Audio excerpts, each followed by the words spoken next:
जिंदगी इम्तिहान रहती है,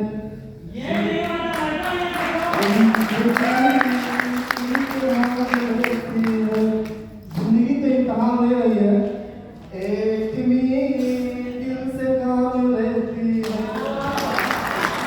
एक दिल से काम लेती है, नाम भी तो ऊंचा देती है, एक दिल से काम लेती है। Thank you. अभी पृथ्वी के बारे में बहुत सारे हमारे विद्वान लोग, चाहे अरविंद तरास और स्टीवन शास्त्री सब ढेर सारे विवेचक लोगों ने बताया। मैं इतनी इंफॉर्मेशन देने वाला नहीं हूँ क्योंकि मैं सीखने आया था और यहाँ से सीखा, बहुत कुछ सीखा वाकई में।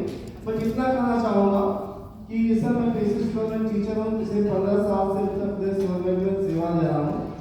और जब मुझे एमपी मिला तो मुझे सिर्फ एक बात समझ में आई, और मैं उस बात को दिल से बताना चाहता हूँ कि मैंने एक बात समझा कि जब मैं नौकरी मुझे मिली है, मैं 62 साल तक विद्यालय अकेले जाऊंगा तभी हमको सैलरी आएगी, जिस दिन नहीं जाऊंगा तो सैलरी नहीं आएगी। जैसा हो वैसे ही तो अगर हमने 20 साल तक जॉब किया, इसके बाद मैं सरकार काम मैंने 20 साल तक किया, 2-4 महीने के लिए ना आऊं तब भी दे दो, क्या दे देगी? क्या दे देगी? नहीं देगी। आपको 62 साल तक जाना ही पड़ेगा। लेकिन यहाँ पे 3 साल, एक सप्ताह का मैंने सुना 3 साल, 1.5 साल, वाकई में 3 साल तक जिन लोगों ने दिया, जितने लोगों ने दिया या जो दे रहे हैं, 3 साल जैसे भी जहाँ सबको बहुत बहुत शुक्रिया। वाकई में ये इन्होंने क्रांति लाई, काम करने की प्रणाली को इन्होंने बदल डाला। लगातार इनकी ऊर्जा को देखता हूँ तो ये क्या 3 साल तक ऐसे करते रहेंगे? क्या समझते हैं? पता नहीं कितनी इनकम आएगी सर। तो इस 3 साल में और लास्ट में मैंने ये समझा कि मुझे पेंशन भी नहीं मिलेगी, लेकिन दोस्तों इस सिस्टम से अगर मैंने कर लिया, पेंशन से पता नहीं कितने गुना ज़्यादा पैसा यहाँ से मिलेगा। यही की बात समझ में आई।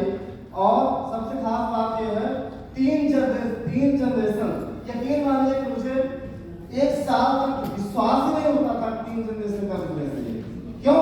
क्योंकि हम ऐसी जिंदगी को जी रहे हैं कि नौकरी हम खुद पढ़ाई लिखाई करते हैं और पढ़ाई लिखाई करने के बाद वहीं पे हम जॉब किए और हमारी जिंदगी फिनिश हो गई।